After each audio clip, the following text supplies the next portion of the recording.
हमलों से घिरी हुई है। चौतरफा हमले क्या हैं आपको बताता हूं। एक तरफ टीएमसी ने दिल्ली से बंगाल तक बीजेपी के खिलाफ मोर्चा खोल दिया है, तो वहीं दूसरी तरफ कांग्रेस अध्यक्ष मल्लिकार्जुन खड़गे ने मोदी को विदेश नीति को कमजोर करने पर फटकारा है, जबकि राहुल गांधी ने तो उन्नाव से लेकर अंकिता भंडारी केस और गंदे पेयजल से लेकर अरावली तक इन तमाम मसलों पे घेरते हुए सीधे भ्रष्ट जनता पार्टी तक, बीजेपी को भ्रष्ट जनता पार्टी तक कह दिया है।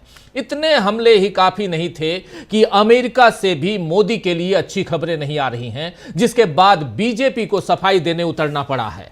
अब बीजेपी कितनी गलतियों की सफाई देगी और कहां तक देगी ये देखना होगा। लेकिन अभी ममता बनर्जी ने जो कुछ कहा है, जो चुनौती मोदी सरकार के सामने वो पेश कर रही हैं, उससे कहीं ना कहीं मोदी सरकार घिरी हुई है और कैसे इससे निपटेंगे नरेंद्र मोदी ये देखना होगा। आप जानते हैं कि पश्चिम बंगाल में आईपैक यानी इंडियन पॉलिटिकल एक्शन कमेटी पर ईडी की छापेमारी कल हुई और कल से वहां बवाल मचा हुआ है, जो आज और बढ़ गया। दरअसल ममता बनर्जी ने आज ईडी की छापेमारी के खिलाफ एक बड़ी विरोध रैली निकाली। इस तस्वीर को आप देखिए, ये विरोध रैली है और जिसमें लोगों ने केंद्र सरकार के खिलाफ नारे लगाए। इधर आज इसी मामले में कलकत्ता हाई कोर्ट में दायर याचिका पर सुनवाई भी होनी थी, जो हंगामे की वजह से नहीं हो पाई, बल्कि जज नाराज होकर कोर्ट से बाहर चली गई और मामले को 14 फरवरी तक के लिए स्थगित कर दिया गया। माफी चाहूंगा, 14 जनवरी तक के लिए स्थगित कर दिया गया।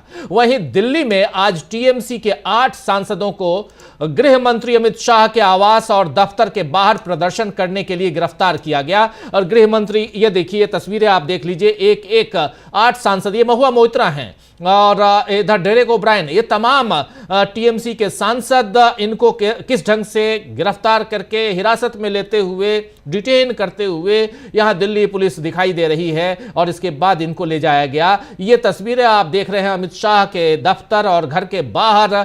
टीएमसी के 8 सांसद गए थे आज प्रदर्शन करने के लिए और इसके बाद यहां इन सबको गिरफ्तार किया गया। दिल्ली पुलिस महुआ मोइत्रा और डेरेक ओब्रायन जैसे सांसदों को घसीट कर हिरासत में ले रही है और इसके वीडियो भी आपके सामने हम लेकर आए। ये वीडियो आप देख लीजिए जिस पर बीजेपी फिर घिर गई है। आपको बता दूं कि प्रदर्शन के दौरान टीएमसी सांसदों ने तख्तियां उठाई थीं जिन पर लिखा था कि बंगाल मोदी शाह की गंदी राजनीति को खारिज करता है। वहीं महुआ मोइत्रा ने कहा है कि कल यानी गुरुवार 8 जनवरी जो बीता है, पूरे भारत और बंगाल ने देखा कि कैसे गृह मंत्रालय ने ईडी का दुरुपयोग किया। ईडी को हमारी पार्टी की राजनीतिक और रणनीतिक जानकारी चोरी करने भेजा गया। ममता बनर्जी शेरनी हैं, उन्होंने हमारी पार्टी की संपत्ति की रक्षा की है। आइए जरा सुन लीजिए महुआ मोइत्रा की जुबानी क्या कह रही हैं, सुनिए। Of evidence, tampering of evidence. Actually, you say what you're talking about is it is our property. It is our property. ED has come in to do a robbery into our house. ED is doing political espionage and ED is doing the political loot of our property. IPAC, everybody knows that IPAC is. We have a signed contract with them for our election strategy and our election work. All our election data, our surveys, our candidate lists, everything is in the IPAC offices. Now, 1 month before an election, in the middle of the SIR, on some old trumped up 6 or 7-year-old coal scams case, suddenly they've woken up and they have come to get all our information. So they have come to tamper with our information and take it and go and give it to the ED. And Mamata Banerjee has gone in. If somebody comes to your house to do a robbery, you are within your rights of self-defense to go and protect your own property. Mamata Banerjee is the leader of our party. That is our party's own confidential private information. We have every right to go in there and try and save it. Otherwise, ED will take everything and give it to the BJP. So it is the other way around. The shoe is on the other foot. तो सुन रहे थे आप ममता बनर्जी, यहाँ महुआ मोइत्रा ने अपनी बातें रखी हैं। वहीं अपने सांसदों को हिरासत में लिए जाने पर ममता बनर्जी ने एक पोस्ट में क्या कुछ लिखा है वो आपके सामने रखता हूं। यहाँ ममता बनर्जी कह रही हैं कि मैं अपने सांसदों के साथ किए गए शर्मनाक और अस्वीकार्य व्यवहार की कड़ी निंदा करती हूं। गृह मंत्री के कार्यालय के बाहर विरोध प्रदर्शन करने के अपने लोकतांत्रिक अधिकार का प्रयोग करने के लिए निर्वाचित प्रतिनिधियों को सड़कों पर घसीटना कानून प्रवर्तन नहीं है, ये वर्दी में अहंकार है। ये लोकतंत्र ये लोकतंत्र है, भाजपा की निजी संपत्ति नहीं। लोकतंत्र सत्ता में बैठे लोगों की सुविधा या आराम पर नहीं चलता। जब भाजपा नेता विरोध करते हैं तो वे विशेष सम्मान और विशेषाधिकार की उम्मीद करते हैं। जब विपक्षी सांसद अपनी आवाज उठाते हैं तो उन्हें घसीटा जाता है, हिरासत में लिया जाता है और अपमानित किया जाता है। यह दोहरा मापदंड भाजपा के लोकतंत्र के विचार को उजागर करता है, जिसमें आज्ञा पालन की जगह है, असहमति की नहीं। यहां साफ साफ कह रही हैं कि इसमें आज्ञा पालन की जगह है, असहमति की जगह नहीं है। एक बात स्पष्ट समझ लें, सम्मान पारस्परिक होता है। यहां इसके बाद एक बात आप स्पष्ट समझ लें, सम्मान पारस्परिक होता है। आप हमारा सम्मान करें, हम आपका सम्मान करेंगे। आप हमें गलत राह पर घसीटेंगे तो हम आपको सहिष्णुता, असहमति और लोकतांत्रिक नैतिकता के संवैधानिक सिद्धांत पर वापस लाएंगे। यह हमारा भारत है, हम अधिकार से नागरिक हैं, किसी कुर्सी, बैज या सत्ता के पद के अधीन नहीं। किसी भी सरकार, किसी भी पार्टी या किसी भी गृह मंत्री को यह तय करने का अधिकार नहीं है कि लोकतंत्र में सम्मान का हकदार कौन है। यह बात यहां कह रही हैं ममता बनर्जी कि आखिर सम्मान का अधिकार हकदार कौन है, यह तय करने का अधिकार आपको नहीं है। आपको बता दूं कि टीएमसी की तरफ से बीजेपी को मिली इस चुनौती के बीच एक बड़ा दावा टीएमसी सांसद कीर्ति आजाद ने भी किया है। उन्होंने लिखा है कि वे यानी बीजेपी लोकतंत्र विरोधी तरीके से काम कर रहे हैं। छापेमारी भी अवैध थी। वे लूटते हैं और हमें घोटाले का आरोप लगाते हैं।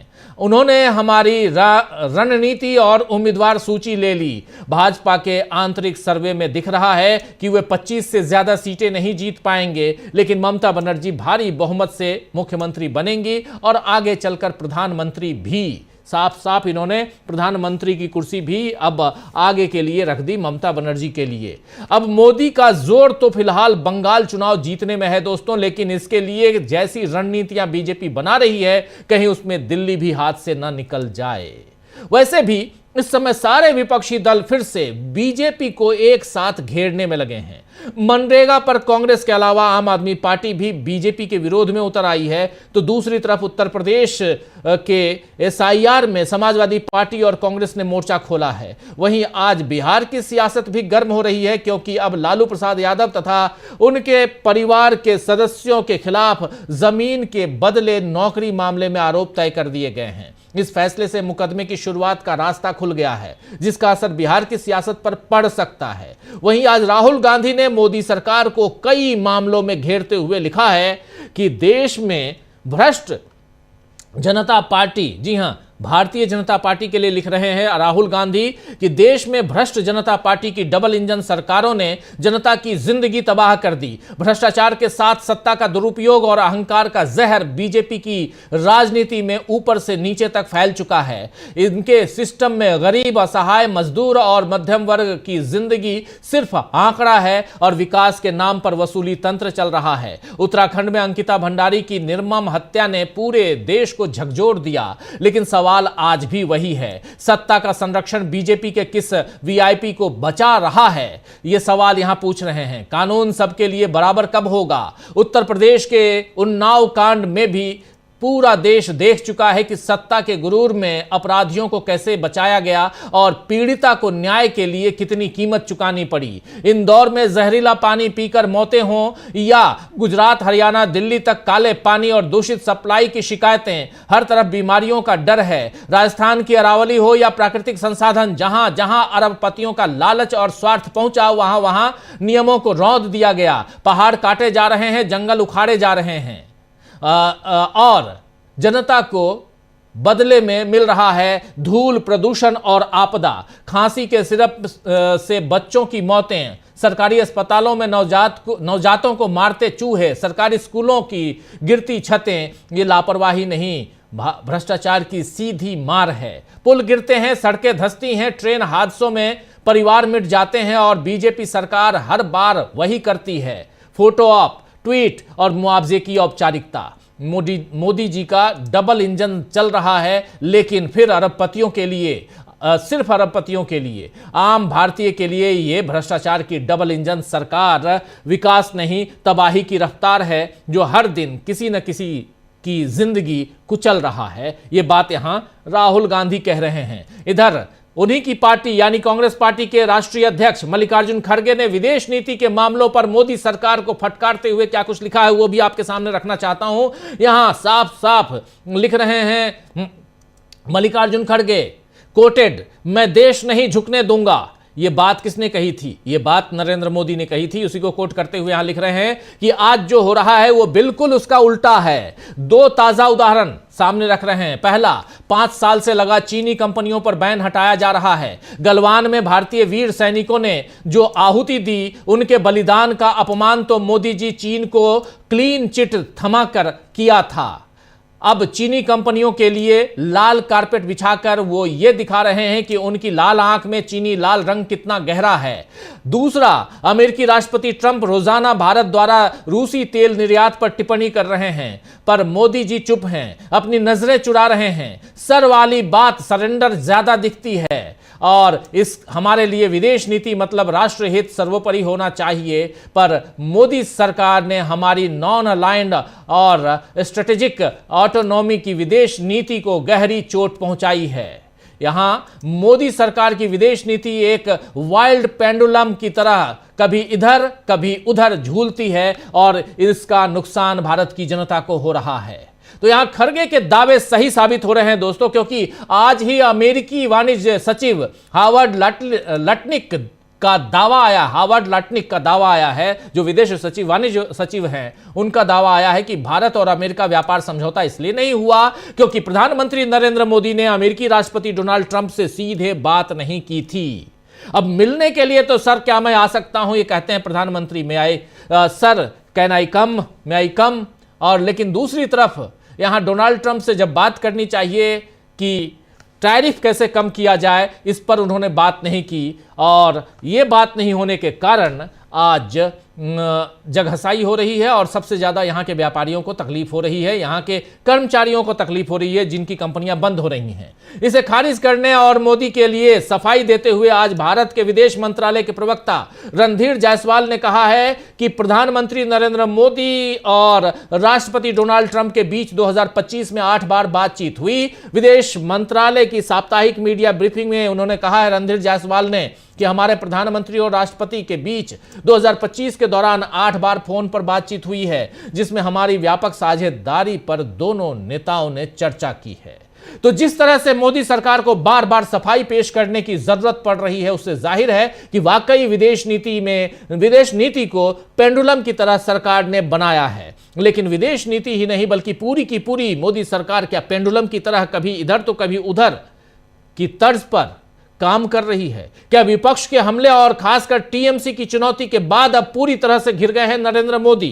क्योंकि टीएमसी सीधे सीधे नरेंद्र मोदी और अमित शाह पर हमला कर रही है और आज उधर कलकत्ता में जो कुछ हुआ और इधर दिल्ली में जो कुछ हुआ, यह साफ साफ बता रहा है कि पश्चिम बंगाल का चुनाव, जिसकी शुरुआत अभी नहीं हुई है लेकिन उससे पहले सियासत बहुत गर्मा चुकी है। दिल्ली की सर्दी अपने सितम पर है और लेकिन उसके साथ साथ सर्दी का सितम जो है वो बिल्कुल सबाब पे है कह सकते हैं, लेकिन उसके साथ साथ जो कुछ हो रहा है वो उसको यानी जो गर्माहट, सियासी गर्माहट है, उसको नरेंद्र मोदी कैसे बर्दाश्त करेंगे, अमित शाह कैसे बर्दाश्त करेंगे, और ईडी और चुनाव आयोग, इन दोनों का जिक्र यहां करना जरूरी है और इसकी चर्चा आगे करेंगे हम, साथ साथ कोर्ट की भी चर्चा।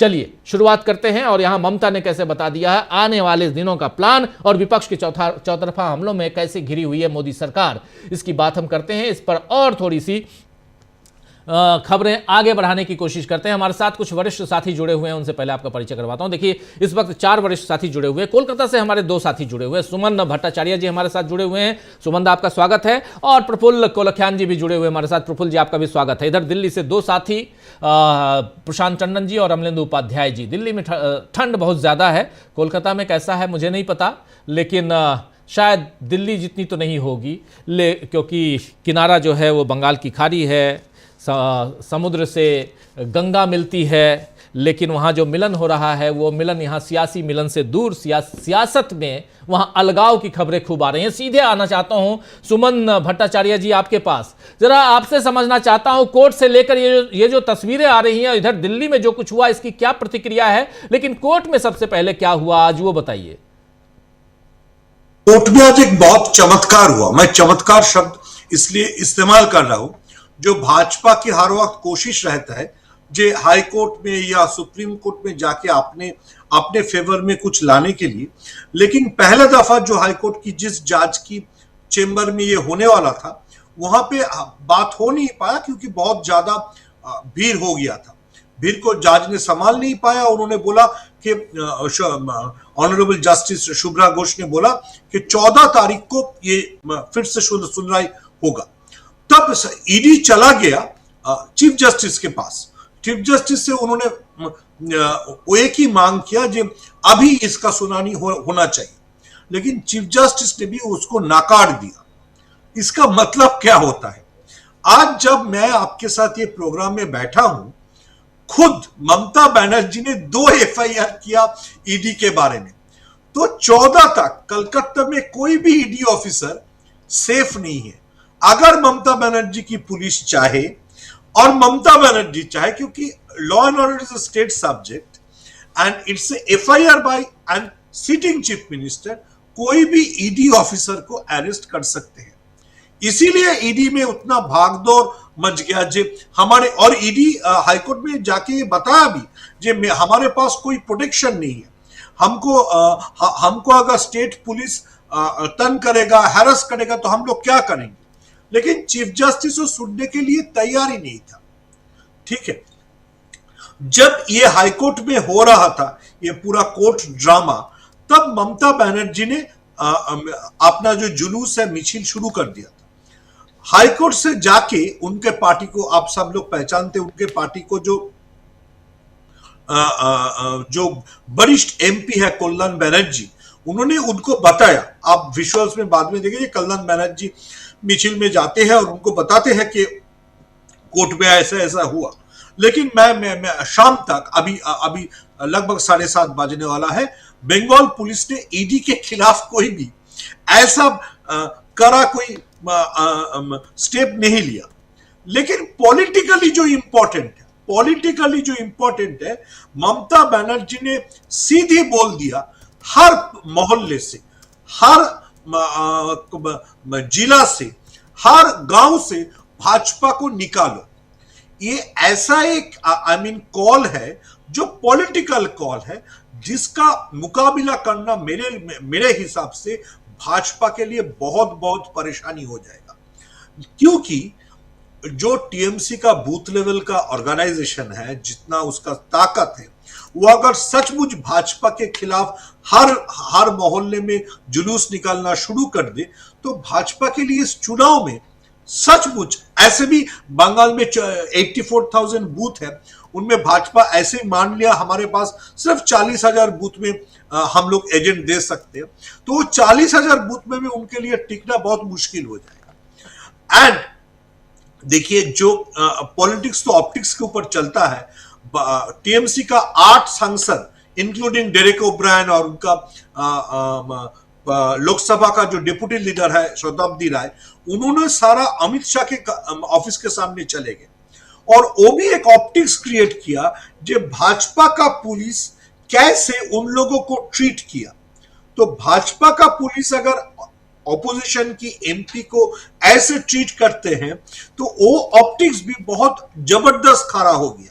देखिए, मेरे ख्याल से जो ममता बनर्जी का अभी तक का जो रवैया है, उन्होंने सीधा सीधा अमित शाह के ऊपर हमला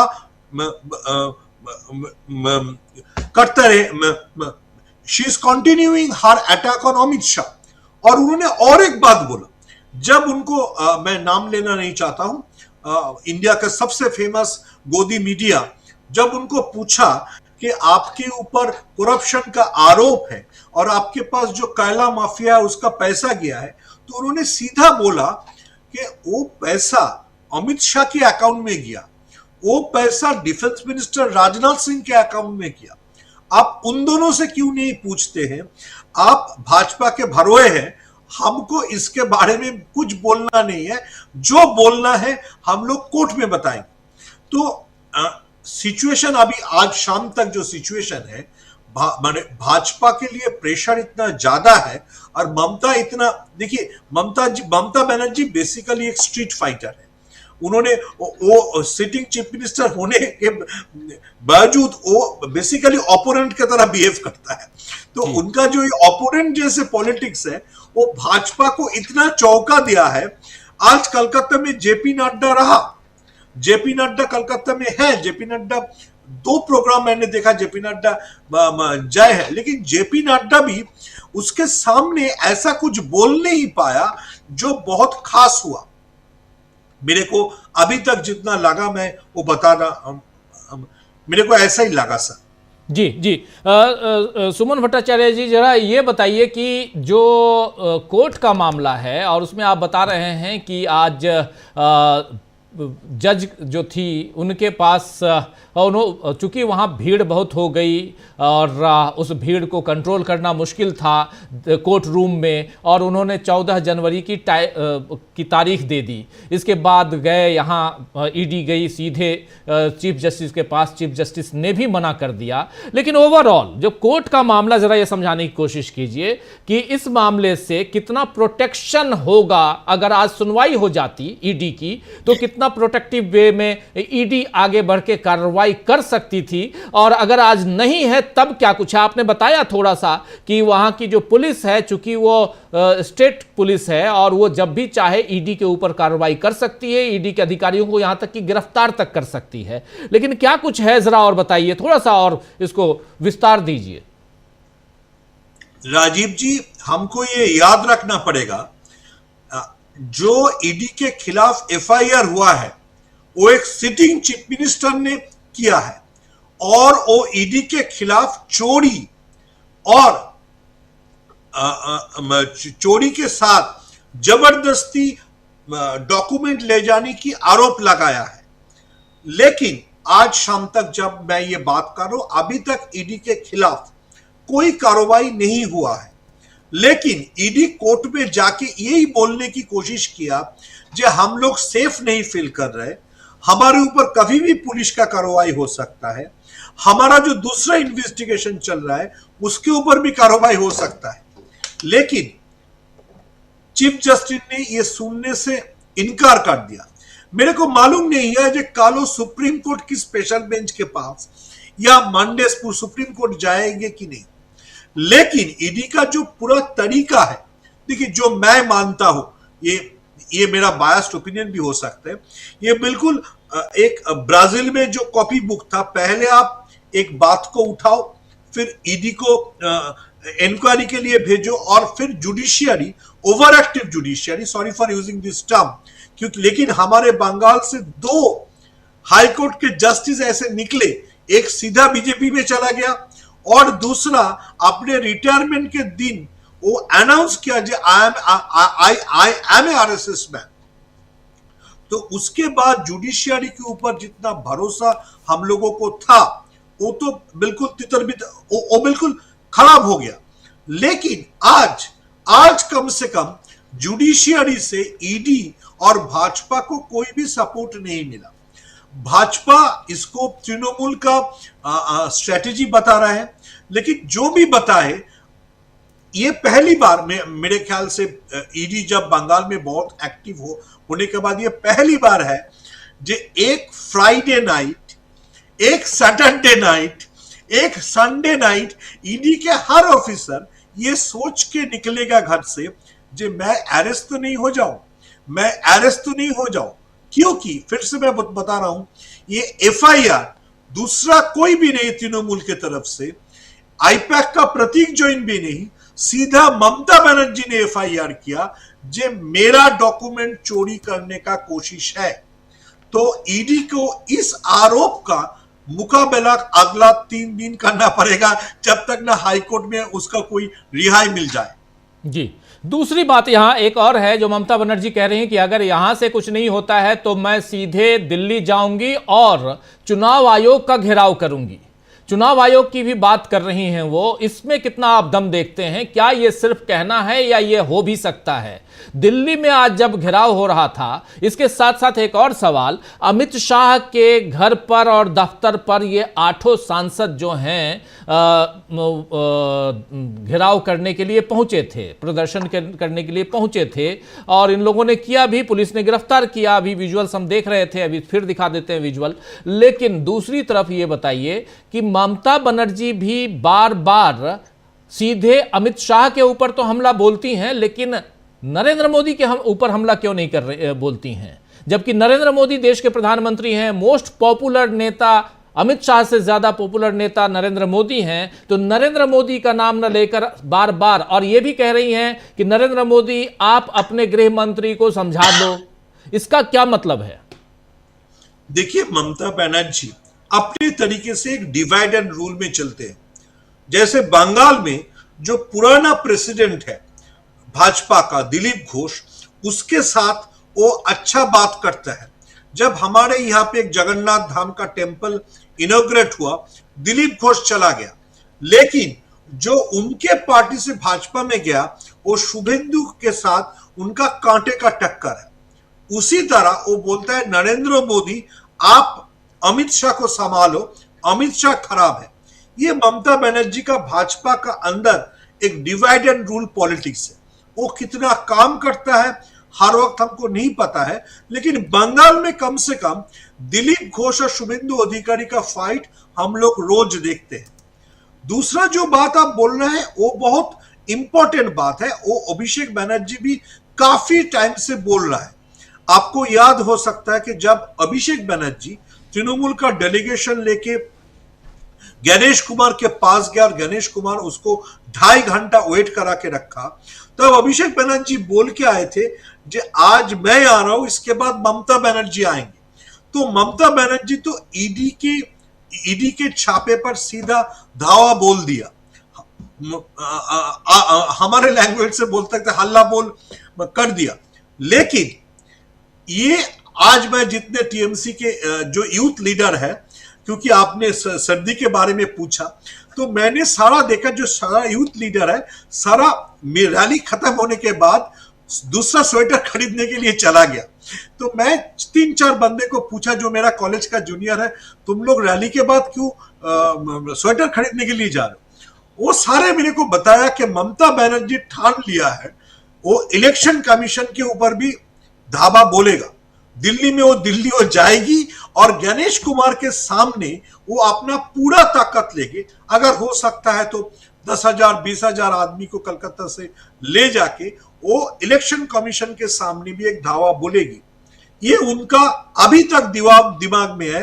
अगर गणेश कुमार अपने से पीछे हट जाते हैं तब जाएंगे, तब नहीं भी जा सकते। लेकिन आज शाम तक ये 7:30 तक जो मूड है, मैं आपको कोट कर सकता हूं, उनके जो यूथ लीडर है सारे शाम को स्वेटर और जैकेट खरीदने के लिए चले गए, क्योंकि वो लोगों ने सोच दिल्ली लिया आना है, उनको दिल्ली आना है, दिल्ली आना है।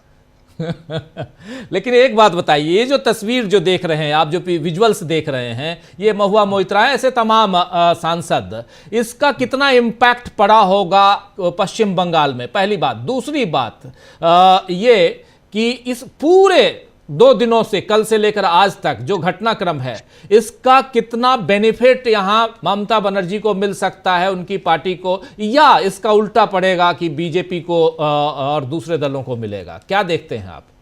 देखिए, जो पहला विजुअल्स के बारे में आप बोल रहे हैं, बंगाल में थैंकफुली मैं ये नहीं बताऊंगा टीएमसी ने एस्टेब्लिश किया, ये भाजपा ने एस्टेब्लिश किया, that is a anti women party. उन लोगों के साथ महिला का बहुत विरोध है। जितना हेट स्पीच वो महिलाओं के बारे में दिया, जितना हेट स्पीच वो मुसलमान महिलाओं के बारे में दिया, वो ममता को ममताज बेगम, ममता आपा, ममता फूफू ये सब बोल के इतना एंटागोनाइज कर दिया। बंगाल की जो महिला वोट है वो ममता के साथ बिल्कुल जोड़ गए। जो दिल्ली के लोग हैं उनको शायद पता नहीं है, ये जो एमपी है शायोनी घोष, जो जादवपुर से 2024 में जीती, वो पहले एक लेफ्ट का लीडर थे, लेकिन एक डिबेट में भाजपा के लोग उनको इतना छेड़ा, ममता ने सीधे उसके पास खड़ा होगी और शायोनी घोष को अपने पार्टी में बुला के उसका यूथ विंग का प्रेसिडेंट बनाया और फिर एमएलए का टिकट दिया और फिर सीधा एमपी बना दिया।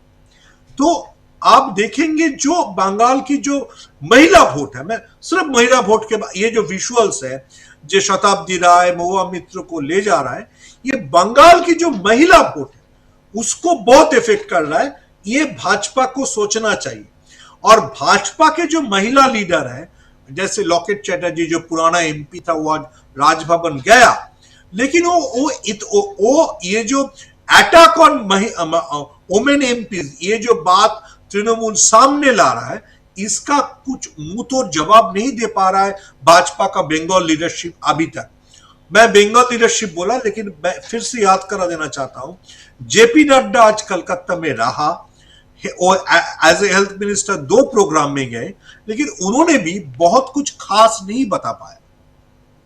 जी जरा एक आखिरी सवाल, मैं जानता हूं कि आपको जाना है, एक आखिरी सवाल ये कि क्या यहां पर जब भारतीय जनता पार्टी और फिर यानी भाजपा और टीएमसी ये सब कुछ घमासान हम देख रहे हैं, इस बीच राज्यपाल की भूमिका जो वहां है, वहां के जो राज्यपाल हैं उन पर भी बहुत सारी बातें आ रही हैं। क्या यहाँ राज्यपाल की कोई और अभी पिछले 2 दिनों में कोई एक्टिविटी नजर आई है क्या? और ये भी कहा जाता है कि इस ढंग की परिस्थितियां निर्मित कर दो कि वहाँ राष्ट्रपति शासन लग जाए या कुछ और हो जाए, सीएम का जो कामकाज है वो सीज हो जाए, ताकि भारतीय जनता पार्टी यहां आराम से चुनाव करवा पाए या इस चुनाव को थोड़ा आगे बढ़ा पाए, क्योंकि ये दिखाना कि देखो वहां लॉ एंड ऑर्डर जो है वो ठीक नहीं है। और लगातार कल से खबर चल रही है कि जो डायरी जो फाइल लेकर आई हैं ममता बनर्जी, उस फाइल में घोटाले की बहुत सारी तस्वीरें सबूत थी, जो नेशनल मीडिया में दिखाया जा रहा है सबूत थे, वो सबूत वो उठा के लाई हैं।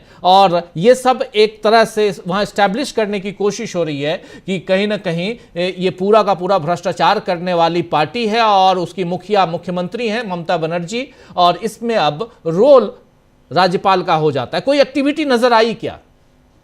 राज्यपाल के पास आज एक भाजपा का डेलीगेशन गया।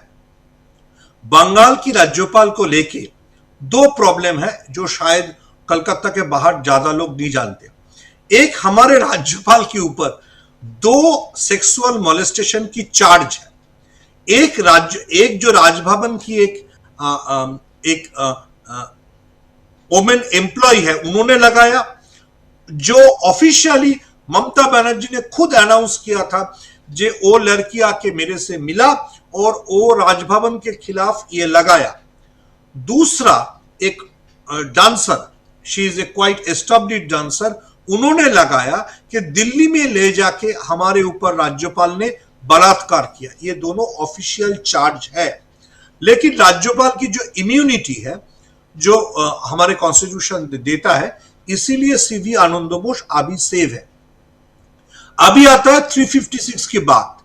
ममता बनर्जी को, और ममता बनर्जी, मैं टीएमसी के बाकी लीडरों को नहीं बता सकता हूं, लेकिन ममता बनर्जी को अपने दिमाग में ये सीधा बात है, जे भाजपा 356 लगाना चाहता है, भाजपा प्रेसिडेंट रूल के बारे में बात कर रहा है। देखिए, आप अगर बंगाल की पॉलिटिकल हिस्ट्री देखेंगे, बंगाल में जब भी प्रेसिडेंट रूल लगा, 60s में काफी बार लगा, जिस गवर्नमेंट को गिराया गया वो ज्यादा मेजोरिटी से वापस आया। ये बंगाल का एक आदत है। दूसरा बात है, जो सीवी आनंद बोस अभी तक इतना लूज टॉक, इतना खराब बात बोल चुका है, ये 356 बहुत छोटा पड़ जाता है। मैं आपको 2 मिनट एक लेना चाहता हूं। जी जी प्लीज। बीच में बंगाल में एक डॉक्टर स्टूडेंट को, वो आरजीकर वाला नहीं, दुर्गापुर में एक डॉक्टरी स्टूडेंट को ऊपर बलात्कार का आरोप आया था। तो भाजपा ने बिल्कुल उसके ऊपर टूट पड़ा, क्योंकि जिन तीनों के ऊपर आरोप आ रहा था, मेरे को ये बोलने में बहुत दुख आ रहा है, लेकिन ये सच बात है, वो तीनों ही मुसलमान थे। ठीक है, तो भाजपा ने इसको बिल्कुल कॉम्युनलाइज कर दिया। सीवी आनंद बोस पहुंच गया और बोल भी दिया जी इसको प्रेसिडेंट रूल होना चाहिए, बंगाल में महिला बिल्कुल सेफ नहीं है। उसके बाद अच्छा वो जिस डॉक्टर स्टूडेंट के ऊपर ये बलात्कार का घटना हुआ था वो ओडिशा का रहने वाला थे, ओडिशा का चीफ मिनिस्टर भी स्टेटमेंट दे दी। लेकिन उसके बाद ये पता चला जे वो जो डॉक्टर स्टूडेंट है उसके साथ जो हादसा हुआ वो उसका बॉयफ्रेंड का ही हादसा था, और ये वो खुद पुलिस के सामने मान लिया, उसका पिताजी माताजी स्टेटमेंट दिया। CV Anand Bose who was declaring that Bengal is a classic case for president rule, उसने पूरा अपना मुंह, हम लोग बंगाल में जो कहते हैं मुंह पुड़िए, he has burnt his own face and वापस आ गया। तो इसके बाद सीवी आनंद बोस टूट पड़े और कुछ करे, ये थोड़ा सा मुश्किल है। लेकिन मेरे ख्याल से मीडिया और भाजपा वाला लोग ये बोलते जाएंगे जो बंगाल में कॉन्स्टिट्यूशनल क्राइसिस है, लेकिन इसमें भाजपा का एक पुराना प्रॉब्लम है।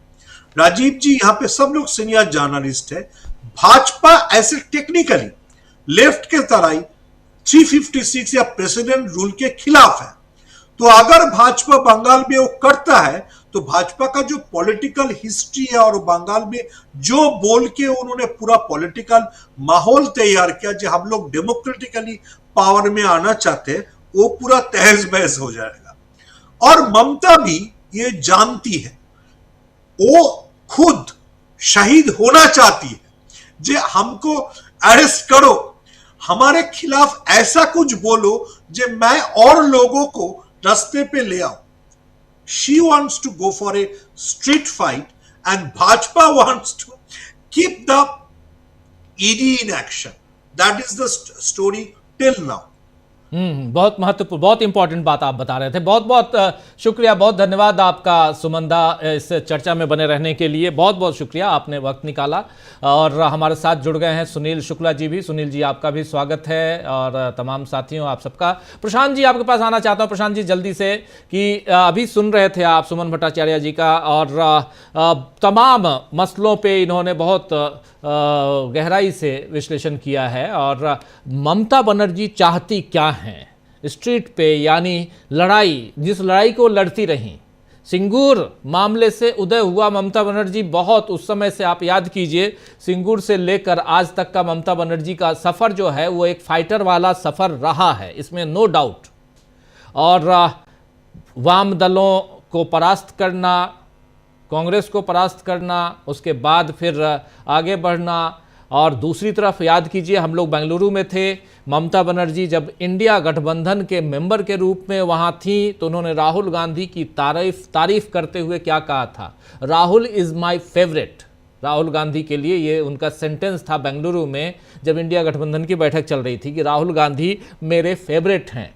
लेकिन वो बात नेशनल उसके लिए था, यानी लोकसभा के चुनाव के लिए थी बात। बट जब विधानसभा की बात आती है तो यहाँ ममता बनर्जी एकला चलो रे की बात करती हुई दिखाई दे रही हैं। लेकिन कल से लेकर आज तक में ज़रा आपके हिसाब से, आपके विश्लेषण के हिसाब से, बंगाल सिर्फ बंगाल नहीं है, मामला ईडी का है प्रशांत जी, मामला जांच एजेंसियों का है। और जांच एजेंसियों का मामला जब भी ईडी की बात आती है तो फिर दिल्ली, फिर जितने चुनावी प्रदेश हैं, जहां जहां चुनाव वहां ईडी सक्रिय। और ये एक परंपरा हो गई है। और एक बच्चा भी आज की तारीख में कह देगा कि जहां जहां चुनाव होंगे वहां ईडी सक्रिय हो जाएगी। अब कितना एक्सपोज हो चुका है ये मामला पूरा, उसमें नरेंद्र मोदी, अमित शाह, ये कितने एक्सपोज हो चुके हैं। एक तरफ जहां चुनाव आयोग, और उसमें भी ज्ञानेश कुमार, इतना किसी भी चुनाव आयुक्त का नाम लोगों ने नहीं लिया होगा जितना ज्ञानेश कुमार का नाम ले लिया अभी तक, जबकि कार्यकाल बहुत छोटा है। तो जरा इसको आप इसका विश्लेषण कीजिए कि किस ढंग से यहां अगर दिल्ली में हम देखते हैं तो बंगाल की कहानी दिल्ली पर कितना प्रभाव डालती हुई नजर आती है।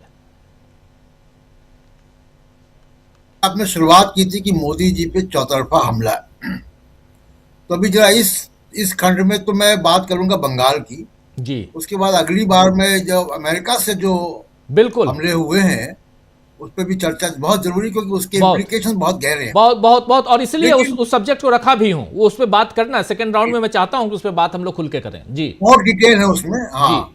लेकिन अभी जो बंगाल में हो रहा है, तस्वीरें हैं, मुझको लगता है कि बीजेपी ने अपना सर बंगाल में की दीवार पे दे मारा है, और बिना किसी राजनीतिक तैयारी के एक घमंड में कि हमारे पास ईडी है, हमारे पास गोदी मीडिया है और इलेक्शन कमीशन है, तो हम कुछ भी कर सकते हैं। लेकिन उन्होंने जनता की ताकत को एसेस नहीं किया। ममता बनर्जी जैसा आपने बताया कि उनका राजनीतिक पुनर्जन्म, मैं पुनर्जन्म कहूंगा क्योंकि कांग्रेस से बंगाल वहां गई वो, जी उनका राजनीतिक पुनर्जन्म जो है बंगाल में, जिस वजह से सत्ता में है, वो स्ट्रीट फाइट से ही आया है। नंदीग्राम की स्ट्रीट फाइट से ही वो आया है, और वही दिखाई दे रहा है स्ट्रीट फाइट अभी भी आपको।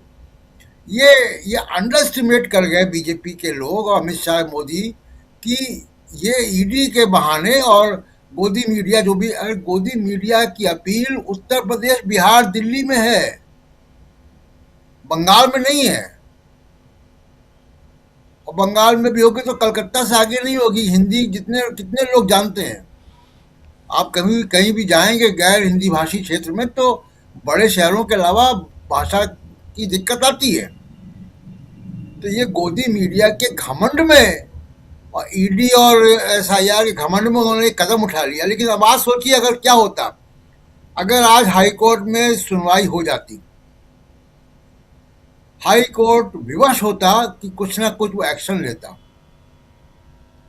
और वो चीफ जस्टिस से भी नहीं किया, उनको एंटरटेन नहीं किया। क्या कारण है? कारण राजीव जी उसका सीधा ये है कि अगर हाई कोर्ट इसमें आता, इंटरवीन करता, तो राष्ट्रपति शासन की प्रबल संभावना बनती, और राष्ट्रपति शासन लगेगा बिहार बंगाल में, तो ये जो है सुसाइडल होगा पॉलिटिकली बीजेपी के लिए, बहुत आत्मघाती कदम होगा। आप देखिए कि अभिषेक बनर्जी, जिसको अभी आप दिखा भी रहे हैं, अभिषेक बनर्जी की यात्रा चल रही, जिस बीच ही हुआ है, लाखों की भीड़ आ रही है अभिषेक बनर्जी पे को सुनने, तो उनकी यात्रा चल रही है, उस दौरान ये हो गया। और ममता बनर्जी स्ट्रीट फाइटर हैं, उनके एमपीज जो कि काफी लोकप्रिय हैं, जिसमें फिल्म स्टार्स भी हैं, उनको जिस तरीके से घसीटा पुलिस ने, ये तस्वीरें बंगाल में वायरल होंगी। अब आज अगर देखिए, भारत में कोई ऐसा कानून नहीं है कि जो पब्लिक, जो पॉलिटिकल अपॉइंटी है, चीफ मिनिस्टर, वो कोई लॉ इन्फोर्समेंट की, उसके ऊपर कोई जिम्मेदारी नहीं है, उसको अधिकार नहीं दिया गया है। लॉ इन्फोर्समेंट का काम अधिकारियों का है। लेकिन जो ममता बनर्जी कल गई, निश्चित तौर पे वो एक चीफ मिनिस्टर है, लेकिन वो पुलिस अधिकारी नहीं है। ये काम तो पुलिस अधिकारी का है। तो वो फाइल लेकर आई, तो बिल्कुल, अगर हाईकोर्ट के सामने ये केस जाता, तो आप सोचिए कि हाईकोर्ट क्या फैसला करता। तो और सीधे तस्वीर बनती राष्ट्रपति शासन की, और वहां पे बीजेपी घिर जाती। जैसा अभी सुमन जी ने बताया कि ममता बनर्जी भी चाहती है कि शहीद हो जाए वो, और ममता बनर्जी अगर शहीद होंगी, और स्ट्रीट फाइटर हैं, अभिषेक बनर्जी ऑलरेडी जनता के बीच में है, यात्राएं कर रहे हैं, तो बीजेपी के लिए इससे बड़ा आत्मघाती नहीं होगा। कितना भी एसआईआर कर ले, एसआईआर मास मूवमेंट के सामने नहीं टिक पाएगा। तो ये ज्ञानेश कुमार जी की भी जो मुहिम है, जो गोदी मीडिया की मुहिम है, जो ईडी की मुहिम है, ये आवश्यकता से अधिक ओवर कॉन्फिडेंस, घमंड, उसका नतीजा है कि उन्होंने एक बड़ा सेल्फ गोल बंगाल में पहले ऑलरेडी कर दिया है। जी जी, बिल्कुल बिल्कुल सही आप कह रहे हैं। एक बड़ा सेल्फ गोल है यहां पर पश्चिम बंगाल में ममता बनर्जी के सामने, बीजेपी की तरफ से सेल्फ गोल ही कहेंगे। और गेंद तो ममता बनर्जी के उसमें लेके जाना चाहते थे, यानी उधर गोल डालना चाहते थे, लेकिन सेल्फ गोल कर बैठे भारतीय जनता पार्टी के लोग, और ममता बनर्जी साफ साफ चुनौती देती हुई नजर आ रही हैं। जल्दी से प्रफुल्ल जी आपके पास आना चाहता हूं, फिर सुनील शुक्ला जी आपके पास इसी मसले पे बात करते हैं। प्रफुल्ल जी, आप क्या देख रहे हैं? आप भी कोलकाता में बैठे हुए हैं, कल से लेकर आज तक लोगों के बीच क्या आपने बातचीत भी की होगी लोगों से, जरा लोगों के बीच इस मसले को लेकर क्या हलचल है? ममता बनर्जी सड़क पे आज उनकी रैली के बारे में अभी सुमन भट्टाचार्य ने भी अपनी बात रखी, जरा आपसे भी समझना चाहता हूं कि क्या इस रैली के बाद कोई परिवर्तन नजर आ रहा है? क्या पहले से ज्यादा मजबूत यहां दिखाई दे रही हैं, या अभी कुछ भी वैसा नहीं हुआ है और एक हंगामा फालतू का खड़ा हुआ है? कैसे देखते हैं आप? अभी सभी को नमस्कार। अभी जो कल से आज जो परिवर्तन हुआ है उसमें दो महत्वपूर्ण ये हैं। कल जो ये केस था ये शुरू हुआ ईडी बनाम टीएमसी, लेकिन आज ये कन्वर्ट हो गया सेंट्रल बनाम स्टेट। ये एक महत्वपूर्ण परिवर्तन है राजनीतिक पहल के कारण, और इसके कैसे हुआ इसको देखने की जरूरत है। भारतीय जनता पार्टी की तरफ से भी कोशिश हुई, उन्होंने दीदी चोर, भाईपो चोर, माने भतीजा चोर, भाई चोर, ये सब का नारा वो लगाए, वहां पर घूमते रहे और उनका प्रदर्शन हुआ। हालांकि उनके प्रदर्शन में लोगों की संख्या कम थी, और वो जितनी उनकी पॉपुलैरिटी है या जितने लोग हैं उस हिसाब से ही उनकी संख्या थी, और वो प्रभावी संख्या नहीं थी। लेकिन उन्होंने भी प्रतिवाद किया, धर्मशाला में प्रतिवाद किया, और ये तमाम तरह की कोशिश की। अदालत में जो कार्रवाई हुई, उन्होंने सूचना दी ही है, कहा ही है। उसमें दो बातें मैं जोड़ना चाहता हूँ। वो ये कि देखिए कि ये जो वहाँ पर एफआईआर हुआ है, एक तो ममता बनर्जी ने किया है, और जो उनके भाषणों से जो बात स्पष्ट है वो एज ए चीफ मिनिस्टर नहीं किया है, as a all India Trinamool Congress के चेयरपर्सन के हिसाब से वो एफआईआर हुआ है। तो वो चीफ मिनिस्टर वहाँ पर वो तकनीकी रूप से वो उसको बची हुई है, और उन्होंने अपनी हर कार्रवाई को यह कहा है, अपने भाषण में कहा है कि वह जो है so all India Trinamool Congress की चेयरपर्सन के हिसाब से वो काम कर रही है। और उनकी छवि नंदीग्राम या सिंगूर से नहीं शुरू हुई स्ट्रीट फाइटर की। स्ट्रीट फाइटर की से तो नेता बनी है। आपको याद होगा कि इमरजेंसी के पहले जब जयप्रकाश नारायण जी कलकत्ता आए थे, तो उनके कार के बोनट पर खड़ी होकर के ममता बनर्जी ने उनका विरोध किया था, और जिसके कारण इनको टिकट मिला राजीव गांधी के समय में। इंदिरा गांधी की हत्या के बाद, उनकी दुखद हत्या के बाद जब पूछा गया, तो एक ऐसी महिला नेता के रूप में इनको खड़ा किया गया सोमनाथ चटर्जी के खिलाफ जादवपुर से ही, और ये चुनाव जीत गई। संजोग था, और राजीव जी के बहुत करीब आ गए, राजीव जी, सोनिया जी आदि के। वो एक हिस्ट्री है। तो स्ट्रीट फाइटर ये शुरू से रही है, वो आज से नहीं शुरू हुआ है इनका। तो आज जो इन्होंने जब लीड लिया, खुद लीड लिया। और एक बात और जल्दी से ये बताने की जरूरत है, चूंकि समय कम है तो, लेकिन मैं इसको बताऊं कि आज जो केस है, उस केस में अभिषेक बनर्जी और उनकी पत्नी रुजिरा बनर्जी, ये जो है सो उस केस में अभियुक्त हैं, आरोपी हैं या संदिग्ध हैं, आप जो भी कह लें। जो केस चल रहा है उसमें बहुत ही कांग्रेस ने, ममता बनर्जी ने इसमें अपनी एक रणनीतिक पहल भी की है, प्रदर्शन भी किया है, रणनीतिक पहल भी की है। भारतीय जनता पार्टी ने सिर्फ प्रदर्शन किया है, कोई रणनीतिक पहल आज नहीं की है। और सीबी बोस आनंद की तरफ से खबर तो ये आई कि उनको जान से मारने की धमकी, उनका ईमेल मिला है। यही उनकी आज की गतिविधि है, और इससे मामला समझ सकते हैं कि वो किस मनस्थिति में है। जी बिल्कुल, आप राज्यपाल का जिक्र कर रहे हैं। जी, सीबी बोस आनंद। जी जी जी। तो अब यहाँ पर ममता बनर्जी जो आई, ये बड़ी घटना है, इसका इंडिकेशंस बड़े हैं। अब यहाँ पर तृणमूल कांग्रेस ने क्या किया है? तृणमूल कांग्रेस की नेता, all India chairperson Trinamool Congress की, और सीएम चीफ मिनिस्टर पश्चिम बंगाल की, ये तो यहाँ पर प्रदर्शन कर रही हैं, यहाँ पर बहुत सफल प्रदर्शन कर रही हैं। लेकिन अभिषेक बनर्जी यहाँ से 80 किलोमीटर दूर हैं, वो बनगांव में है, ठाकुर गांव, बनगांव के पास ठाकुर गांव है, जहाँ मतवा समाज के लोग हैं। वो वहां पर अपना ये कर रहे हैं। उसको दो स्ट्रेटेजी है। पहली बात तो ये, चूंकि इसमें आरोपी है वो, तो यहाँ रहेंगे तो ये होगा कि आरोपी अपने बचाव में इतनी बड़ी रैली कर रहा है, उसको उनको किनारे, लोक दृष्टि से उनको किनारे करके, और वो मतवा समाज को साध रहे हैं, वहां पर इस तरह का भाषण कर रहे हैं। ममता बनर्जी ने भी आज जो भाषण किया है, उसमें क्या नेशनल इशू और क्या रीजनल इशू, हर इशू को उन्होंने पकड़ा है। जिस तरह से उन्होंने अपने पैसा लिया गया तो उनके अकाउंट में गया, उनके अकाउंट में गया, और सीधा हेड ऑन ले रही हैं। तो वहां वो चाहते हैं, देखिए केंद्रीय नेतृत्व यहाँ चाहता है, उसी ने ईडी करवाया है, इस ढंग से काम करवाया है, अगर तो ईडी का इस ढंग से दखल हुआ है, केंद्रीय नेतृत्व शायद इनका चाहता है कि राष्ट्रपति शासन लागू कर दे, लेकिन जो राज्य के नेता हैं उनकी हिम्मत नहीं पड़ रही है कि इस बात को स्वीकार कर लें, क्योंकि केंद्रीय नेतृत्व अगर ये काम करता है तो जाहिर है कि विक्टिम कार्ड अगर मिलेगा, ममता बनर्जी के पास अब बहुत जबरदस्त विक्टिम कार्ड पहले से ही है और भी जबरदस्त विक्टिम कार्ड हो गया। इसके कारण बंगाल के तमाम लोग ममता बनर्जी के साथ खड़े हैं और वो देख रहे हैं। अदालत में इसलिए भी फैसला नहीं हुआ, अदालत में शायद ईडी मांग करने गई थी, शायद ईडी ये मांग करने गई थी, चूंकि उनका केस ही दर्ज नहीं हुआ, ये मांग करने गई थी चीफ जस्टिस के पास कि जो कल की जो घटना थी उसमें सीबीआई की जांच का आदेश दिया जाए और ये कहा जाए कि जो फाइल वो ले गई हैं वो फाइल इंटैक्ट रहे, ये कहने के लिए वो गए थे। और वो अपनी पहल करेंगे क्या? अगर अपनी पहल करेंगे तो उनके पास तो कोई दस्तावेज है नहीं, तो पहल क्या करेंगे कि कल उनको क्या हासिल हुआ, इसका जवाब देना होगा। तो शायद इसलिए वो बहुत सख्ते में है। मुझे नहीं लगता है कि गिरफ्तारी वगैरह उनकी होगी, उन लोगों की ऐसा नहीं होगा, मुझे ऐसा नहीं लग रहा है कि इस प्रकार की आक्रामक स्थिति होगी।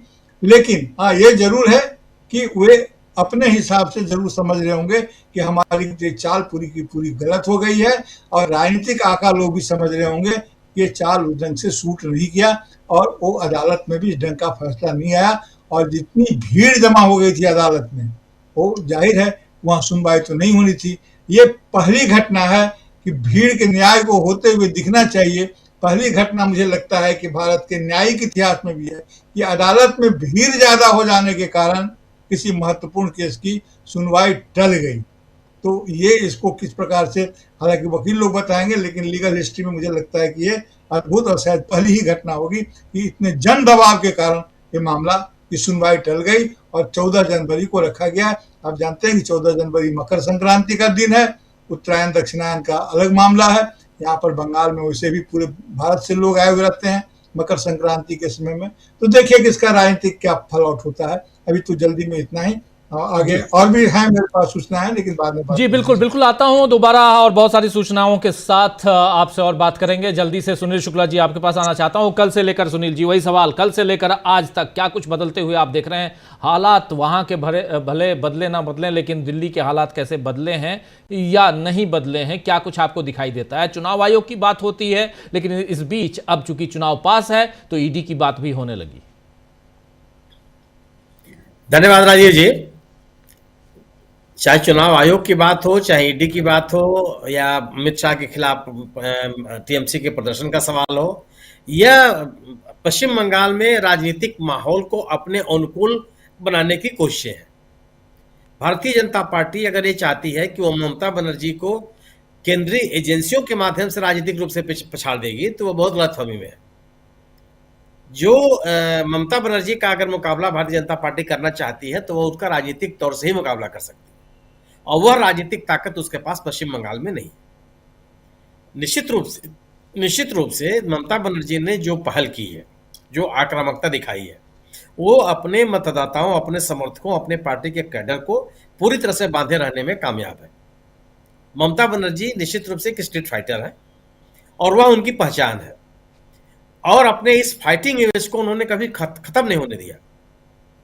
मुख्यमंत्री बन गई, लगातार मुख्यमंत्री हैं, पार्टी पे कब्जा है, लोकसभा के चुनाव लगातार जिताती हराती रही लोगों को, लेकिन उन्होंने अपने फाइटिंग इमेज को कभी भी हाशिए पर नहीं डाला।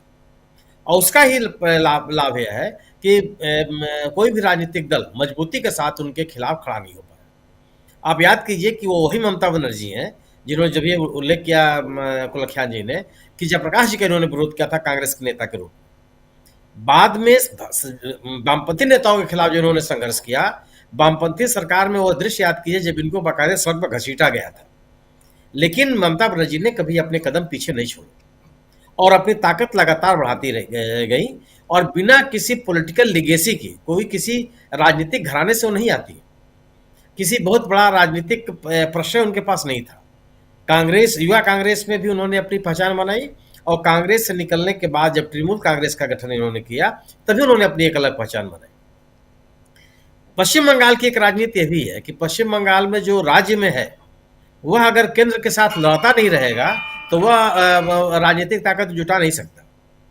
ममता बनर्जी इस बात को समझती है, और उन्होंने, आप याद कीजिए कि जब वो वामपंथियों से लड़ रही थी तो वो एनडीए के सहयोगी थी, केंद्र में मंत्री थी, कांग्रेस से अलग होने के बावजूद, क्योंकि वो वामपंथियों से भी लड़ रही थी और वामपंथियों के साथ लड़ने के साथ वो कांग्रेस से भी लड़ रही थी, तो बीजेपी के साथ थी, क्योंकि बीजेपी के केंद्र के साथ उनका लड़ाई कुछ था नहीं, राज्य के साथ उनकी लड़ाई थी। उसके बाद जब ये राज्य की राजनीति में पूरी तरह से स्थापित हो गई और भारतीय जनता पार्टी जब चुनौती में आई है, तो आप पूरी तरह से भारतीय जनता पार्टी के खिलाफ है, केंद्र सरकार के खिलाफ है और पूरी आक्रामकता के साथ खिलाफ है वो। तो यह उनकी अपनी एक बहुत ही सोची समझी, सुनियोजित और बहुत ही विचार के साथ ये उनकी राजनीति है, और इस राजनीति का उनको फायदा ही मिलता है। गैर भारतीय जनता पार्टी के लोगों को एकत्रित करने में वह उनकी यह राजनीति पूरी तरह से कामयाब है। सड़क पर निकल गई, उनको संदेश देती रहती है कि अपने किसी कार्यकर्ता के साथ हैं, किसी भी मौके पर किसी भी असर का पहल करने में वो पीछे नहीं रहती। ईडी के साथ जो उन्होंने बर्ताव, ईडी ऑलरेडी आज अब तक जितने उसके घटनाक्रम हुए, ईडी के साथ उनकी कार्रवाई के कारण कोई ऐसा नहीं है कि उनके खिलाफ कोई माहौल बन गया। ईडी के बारे में आम छवि बन गई है, जो भारतीय जनता पार्टी से सहमत लोग नहीं है, जिनकी तादाद ज्यादा है समर्थकों की तुलना में, कि ईडी भारतीय जनता पार्टी के सहयोगी संगठन के रूप में काम करती है।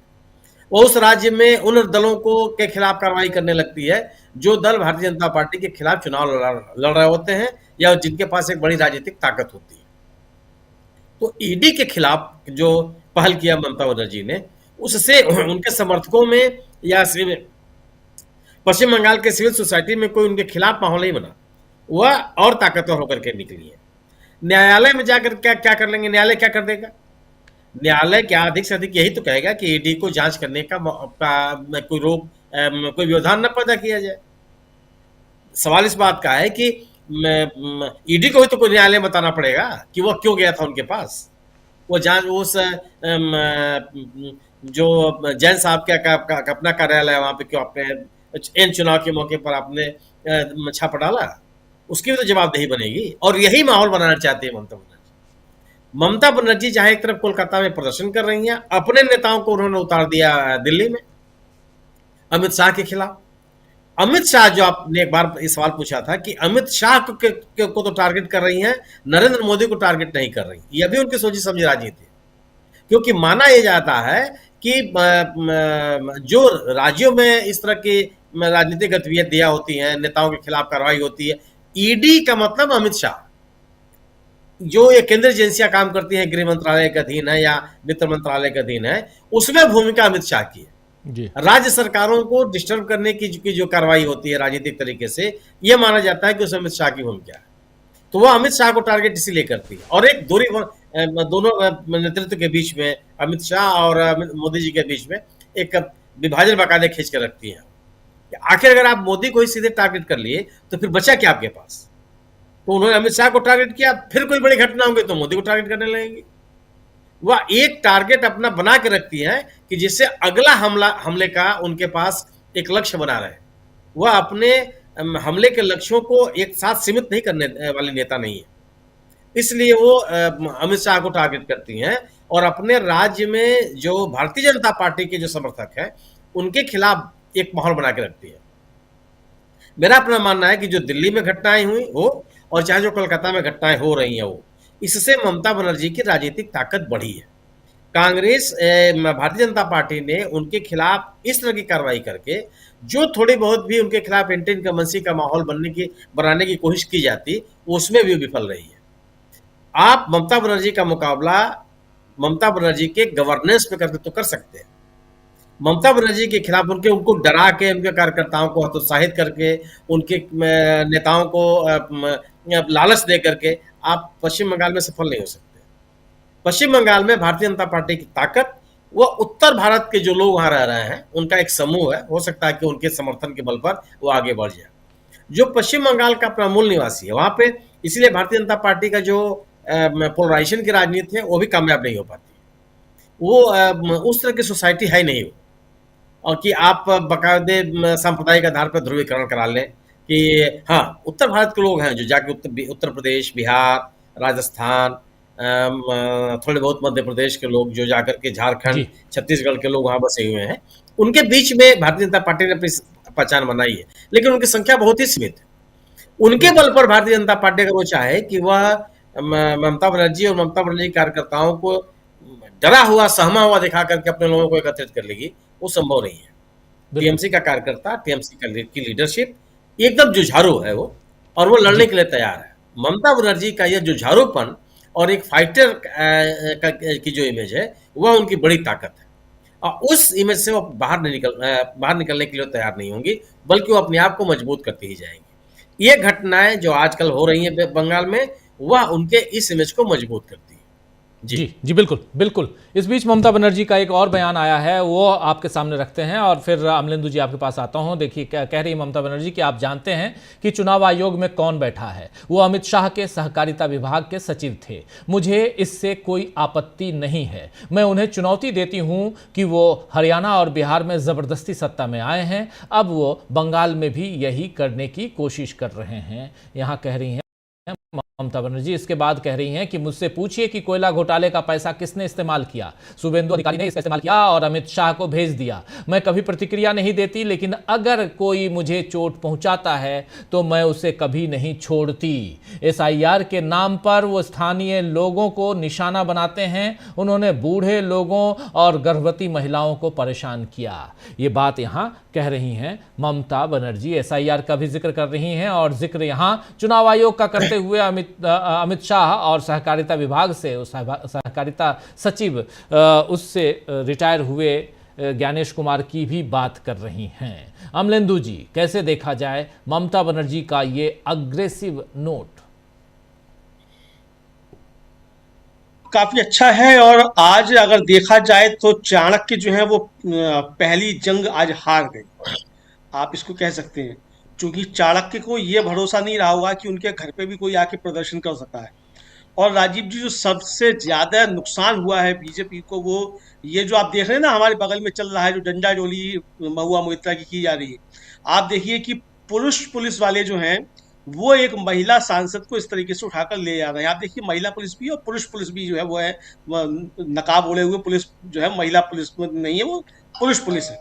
तो ये विजुअल जो है राजीव जी, ये पूरे बंगाल में अब तैर रहे हैं, और हमारे चाणक्य महोदय जो हैं इस विजुअल के जरिए आज जो है वो पहली लड़ाई हार गए। दूसरा राजीव जी, अब जिस तरीके से ममता बनर्जी कह रही है और उन्होंने एफआईआर भी दर्ज कराई है, आज राजीव जी शुक्रवार का दिन है, कल शनिवार है और परसों इतवार है, 2 दिन अदालतें बंद रहेंगी। राज्य की पुलिस चाहे तो इन 2 दिनों में ईडी के अधिकारियों को गिरफ्तार भी कर सकती है, चूंकि एफआईआर दर्ज है, और उसके लिए किसी अदालत से अनुमति लेने की आवश्यकता नहीं है, किसी अमित शाह से कोई अनुमति लेने की आवश्यकता नहीं है। अगर दिल्ली की तरफ से कोई ऐसे संकेत मिलते हैं कि आगे बढ़ा जाएगा, तो ममता बनर्जी ये कर सकती हैं, और मामला सोमवार को ही फिर अदालत में जाएगा, सब ईडी के अधिकारी गिरफ्तार कर लिए गए। दूसरी बात राजीव जी, ईडी को छापा मारने का अधिकार है, भाई ठीक है, आप किसी के यहाँ छापा मारने का आपको अधिकार है, आपको पुराने केस में, लेकिन क्या आपको डकैती डालने का भी अधिकार है? मसला तो यहाँ आएगा। मुझे लगता है कि एफआईआर हुई होगी, मैंने देखी नहीं है कि एफआईआर दर्ज हुई है, उसमें डकैती डालने का निश्चित तौर पे होगा, क्योंकि ममता बनर्जी कह रही है कि हमारी हार्डडिस्क उठाकर ले गए हैं, हमारे कागजात उठाकर ले गए हैं, अमित शाह को दे रहे हैं, तो डकैती का इसमें होगा। और डकैती के मामले में राजीव जी अगर गिरफ्तारी होती है तो 3-4 महीने के लिए तो आराम से ईडी के अधिकारी जो है वो मजा लेंगे। अब राजीव जी, अगर ये है कि साहब की वो कानून व्यवस्था खराब हो गई है और लगाया जा सकता है राष्ट्रपति शासन, तो अगर ये तय कर चुकी है भारतीय जनता पार्टी कि उसको बंगाल अपने हाथ से जाने देना है, तो ये कदम निश्चित तौर पर उठाएंगे, और ऐसा कर भी सकते हैं। वो इसलिए कर सकते हैं राजीव जी, क्योंकि वो समझ रहे हैं कि वहां तीसरी ताकत भी बढ़ रही है। तो तीसरी ताकत अगर कोई बढ़ रही है और बीजेपी अगर राजीव जी उस तीसरी ताकत से पिछड़ जाती है चुनाव में, तब क्या स्थिति बनेगी मोदी जी के लिए? ये बड़ा गंभीर सवाल हो जाएगा। तो इसलिए लड़ाई ममता बनर्जी और बीजेपी के बीच रहे, तो उसकी भी एक पूर्व पीठिका तैयार की जा रही है। भले ही उसमें फायदा ममता बनर्जी को हो जाए, लेकिन नुकसान दूसरों का हो जाना चाहिए, ताकि लड़ाई जो है वो बीजेपी से ही दिखाई देती रहे और बीजेपी लड़ाई के सामने मतलब आती रहे। तो ये भी एक रणनीति के तहत हो सकता है। तो हो सकता है इस रणनीति में चाणक्य जीत गए हों, कि रणनीति है कि बीजेपी अगर नंबर 3 पे पहुंच जाएगी तो मामला बहुत ज्यादा खराब हो जाएगा। अब राजीव जी, जिस तरीके से अमित शाह को लेकर और ज्ञानेश कुमार जी को लेकर हमला बोला है ममता बनर्जी ने, सत्ता के गलियारों में चर्चाएं यही चल रही हैं राजीव जी कि एसआईआर कराया जा रहा हो, चाहे ईडी का इस्तेमाल किया जा रहा हो। ये सब मोदी जी 75 साल के हो चुके हैं, तो मोदी जी मार्गदर्शक मंडल में जाने को तैयार हो। ये सारी तैयारियां जो हैं वो अमित शाह जी को कुर्सी सौंपने की चल रही हैं। तो ये तैयारियां सब उसी लिए की जा रही हैं कि अमित शाह जी को किसी तरीके से कुर्सी सौंप दी जाए, मतलब मोदी जी जाते जाते अमित शाह जी को दे जाएं। तो ऐसे कुछ तैयारियां चल रही होंगी, नहीं भी चल रही होंगी तो ये चर्चाएं चल रही हैं राजीव जी। भले ये ना चल रहा हो, लेकिन चर्चाएं इस तरीके की चल रही हैं कि ये सब जो नाटक हो रहे हैं ये सब इसके लिए हो रहे हैं। अब पता नहीं इसके लिए हो रहे हैं कि नहीं हो रहे हैं राजीव जी, लेकिन संकेत तो यही जा रहा है। आपको लगता है क्योंकि, क्या, चर्चाएं चलने दीजिए, आपको लगता है क्या कि मोदी जी छोड़ देंगे कुर्सी? आपको लगता है? राजीव जी मोदी जी चर्चाएं कुर्सी बहुत छोड़े- होती हैं मोदी जी राजीव जी- कुर्सी छोड़ेंगे, वो भी आप देखिए, खुद मोदी जी- कि चलो भाई अमित भाई आ जाओ आपको लगता है ऐसा? इतने सहृदय? राजीव जी यही तो सवाल है कि मोदी जी अपने आप नहीं छोड़ेंगे, लेकिन क्या अमित शाह जी बनना नहीं चाहेंगे? नहीं बनना, कोई आप नहीं बनना क्या हमें- चाहेंगे क्या? नहीं, मैं तो आपको बनना कुर्सी चाहूंगा, मिलेगी तो बिल्कुल आप नहीं बनना चाहूंगा। चाहेंगे तो वही अरे है राजीव जी, बात है कल कि की वो छोड़ी में वो मैं- कुर्सी दे तब तो। मैं आज ही बनना चाहूंगा। तो यही तो है राजीव जी कि ज्ञानेश कुमार जी मोदी जी के आदमी नहीं है, अमित शाह जी के आदमी है। ममता बनर्जी भी यही कह रही है। ममता बनर्जी भी यही कह रही है। तो इसलिए ये शंकाएं पैदा हो रही हैं कि क्या अमित शाह जी के लिए ये सारा सब कुछ किया जा रहा है। और इसीलिए जो आपका सवाल था कि ममता बनर्जी मोदी जी को निशाना बनाकर अमित शाह को निशाना क्यों बना रही हैं, ये राजीव जी उस सवाल का जवाब है कि मोदी जी की बजाय ममता बनर्जी अमित शाह को निशाना क्यों बना रही हैं। क्योंकि सत्ता के गलियारों में ये चर्चाएं चल रही हैं कि अमित शाह जी टेक ओवर करना चाहते हैं और शायद मोदी जी और शाह जी के बीच भी कुछ अनबन सी चल रही है। इस मसले को लेकर मोदी जी छोड़ना नहीं चाहते और शाह जी उसको लेना चाहते हैं कि पता नहीं भाई 29 तक क्या परिस्थितियां बने, बन पाए नहीं बन पाए, तो पहले ही जो है वो बन जाया जाए। तो ये सत्ता के गलियारों में चर्चाएं हैं। ये मतलब हमें नहीं मालूम कुछ चल रहा है कि नहीं चल रहा है। बहुत साफ सी बात, ये कॉन्स्पिरेसी थ्योरीज चला करती हैं और हमेशा चला करती हैं, कुछ ना कुछ चला करती हैं। तो ये कॉन्स्पिरेसी थ्योरी है और ममता बनर्जी अपने वक्तव्य में राजीव जी उस कॉन्स्पिरेसी थ्योरी की तरफ इशारा कर रही हैं कि वो अमित शाह के सेक्रेटरी रहे, मुझे उससे कोई परेशानी नहीं है। ये जो कह रही है तो ये इशारा उनका इसी तरफ राजीव जी कुल मिलाकर है। लेकिन जो कुल मिलाकर बात है राजीव जी वो यही है, मुझे लगता यही है कि अमित शाह जी जो हैं वो या तो पहली लड़ाई हार चुके हैं चाणक्य महोदय, वरना अगर पहली लड़ाई जीत चुके हैं तो उसके पीछे मंशा यही है कि ममता बनर्जी भले ही मजबूत रहें, लेकिन तीसरा विकल्प जो है वो मजबूत नहीं होना चाहिए। शायद इसके पीछे रणनीति ये भी हो सकती है। जी बिल्कुल। उधर उत्तराखंड के मुख्यमंत्री ने फाइनली सीबीआई जांच की सिफारिश कर दी है। अंकिता भंडारी मामले में अभी तक जो डिमांड थी कि इस पूरे मसले की जांच की जाए, तो यहाँ भी बैकफुट पर बीजेपी, भारतीय जनता पार्टी की सरकार उत्तराखंड में। पुष्कर सिंह धामी वहाँ के मुख्यमंत्री हैं और अंकिता भंडारी मामला आप सबको बताने की ज़रूरत नहीं है, आप सब अच्छी तरह से जानते हैं कि एक लड़की के साथ कैसे दुष्कर्म किया गया, उसके बाद उसकी जान ले ली गई और 2022 का मामला है और ये 2026 में हम आ चुके हैं और इसके बाद लगातार प्रोटेस्ट होता रहा। और अभी से घंटा भर पहले जब इस कार्यक्रम की हम शुरुआत कर रहे थे, तब उत्तराखंड के मुख्यमंत्री का बयान आता है, वक्तव्य आता है कि हम इसकी सिफारिश करते हैं, जांच की सिफारिश, सीबीआई जांच। अभी तक सीबीआई जांच तक उसकी भी सिफारिश नहीं हुई थी। सोचिए तो कैसे यहाँ पर फंसती हुई Bharatiya Janata party, double engine की सरकारें कहने के लिए आपकी हैं, लेकिन जहाँ जहाँ हैं वहाँ आप क्या कर रहे हैं ये भी इम्पॉर्टेंट है। इस पर हम चर्चा करते रहेंगे, आगे बढ़ते हैं। और जब भारतीय जनता पार्टी, उसकी सरकार और नरेंद्र मोदी, अमित शाह, इन सब की बात हो रही है, अमरिंदर जी अमित शाह को प्रधानमंत्री बनते देखना चाहते हैं, ना चाहें फिर भी जो लोग कह रहे हैं उसको आगे बढ़ा रहे हैं। तो लेकिन नरेंद्र मोदी कहाँ कहाँ घुटने तक या उससे भी ज़्यादा धंसे हुए हैं, धंसते जा रहे हैं, उसका जिक्र करना भी ज़रूरी है। क्यों वाणिज्य मंत्री अमेरिका के कह रहे हैं कि एक बार अगर प्रधानमंत्री फ़ोन कर लेते, आने के लिए तो फ़ोन कर रहे थे कि सर मैं आपसे मिलने आना चाहता हूँ, लेकिन ये कहते कि सर ये जो आप कर रहे हैं ये ठीक नहीं कर रहे हैं। हमारे देश में और बहुत सारे लोग यहाँ के आपके यहाँ भी नौकरी करते हैं, जाके काम करते हैं, लेकिन हमारे देश में के ऊपर आप इतना ज़्यादा टैरिफ थोप रहे हैं, वो ठीक नहीं है। आप लोगों को पता होगा कि कल से लेकर आज तक लगभग 1500 पॉइंट से ज़्यादा सेंसेक्स गिर चुका है। कल 800 से ज़्यादा, आज 600 से ज़्यादा। और हालात अच्छे नहीं हैं इकोनॉमिक। लेकिन खैर, आना चाहता हूँ प्रशांत जी, आपके पास बहुत सारी खबरें हैं, ज़रा विस्तार से।